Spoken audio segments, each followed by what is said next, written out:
To India, launching the INS Visakhapatnam in a bid to strengthen maritime security. The warship, of course, is capable of operating in nuclear, biological as well as chemical warfare.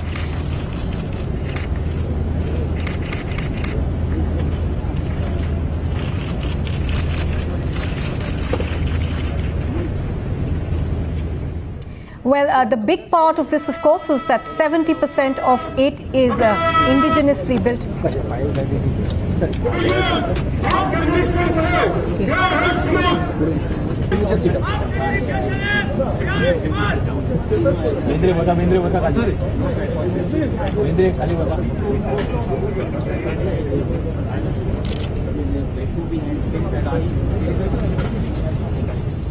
Well, the ceremonial launch of the INS Visakhapatnam taking place on the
Well, we were getting you visuals of the ceremonial launch of the INS Visakhapatnam that's been launched in Mumbai. Ashish is joining me on the phone line.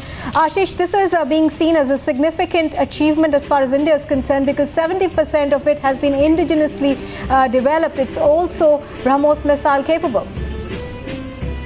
Well, that's right. Certainly. Proud moment for the country when first of the four Project 15 Bravo INS Visakhapatnam has been launched.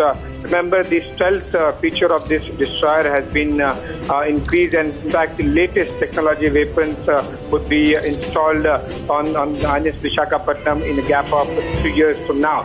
Now, the special aspects of this ship is this is around 163 meters long and 17 meters wide.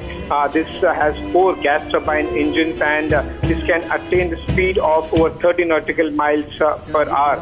So these are the salient features of this ship.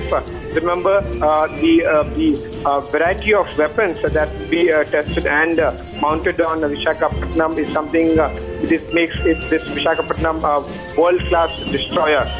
BrahMos 15B missile, as I mentioned, has been specifically designed for this class of ship. That's why it's been renamed as BrahMos 15B. The other 4 AK-630 guns that we mounted on Visakhapatnam, there are long-range surface-to-air missiles, indigenously built rocket launchers, and torpedo twin tube launchers will also be fitted in INS Visakhapatnam for defense against submarines. So the weapons are something the highlighting points of the Visakhapatnam, and as you mentioned, the 65 to 70% content in terms of indigenization is a major achievement for the country. The maximum any country aims to reach or touch as far as indigenization is concerned, they try to get around 85 to 95%, and India is pretty close to touching that content of indigenization.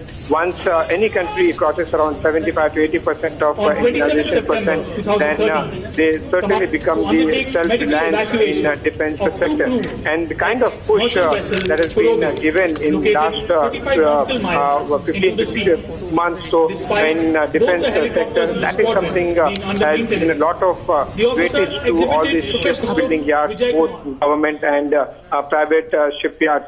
Not only ship, in fact, Scorpions are also the primary focus of the current government, and that's the reason we have seen the first of the 6 Scorpion submarine was launched on 6 April here at Basgaon Dock in Mumbai, and now we see Visakhapatnam, first of the Project 15 Bravo class that has been commission that's been launched. And just a couple of months from now, we've been informed that the second of INS Kolkata, INS Kochi, will also be commissioned in the Indian Navy. Right. So certainly the defense projects have been expedited, and the ships and submarines are the primary focus as far as India's self-reliance in defense is concerned. Now also, Ashish, of course, this is being seen as a major boost for Indian Navy, which was being criticized for its fledgling fleet. But that's right. We have seen in last couple of years, Navy's image has been hit badly by a series of accidents, specifically on INS Sindhurakshak and Sindhuratna. After that kind of bad phase, the Indian Navy has been given a renewed push in the shipbuilding and these submarines, and it will certainly increase the morale of the naval officers and sailors, looking at the speed with which a lot of launch and commissioning are happening. And in 5 to 6 years from now, we have a series of commissioning, both in submarine and the destroyers, both of Kolkata class and Visakhapatnam class. Also, there are a few more projects that are in the pipeline. The pinch will certainly be on the aircraft carrier side, because INS Virat is likely to be decommissioned in next year. Right. But that is something a separate issue, and the Defence Ministry is focusing on expediting the aircraft carrier building projects as well. So overall, the Make in India is the main motto and feeling with which the ships and Scorpions are being built here, and the content of Indianization is being taken higher with every launch of project. Absolutely. Just to tell our viewers, this of course is the first of 4 stealth destroyers, which we are likely to see very, very soon being inducted into the Indian Navy. Ashish, thank you very much for joining us.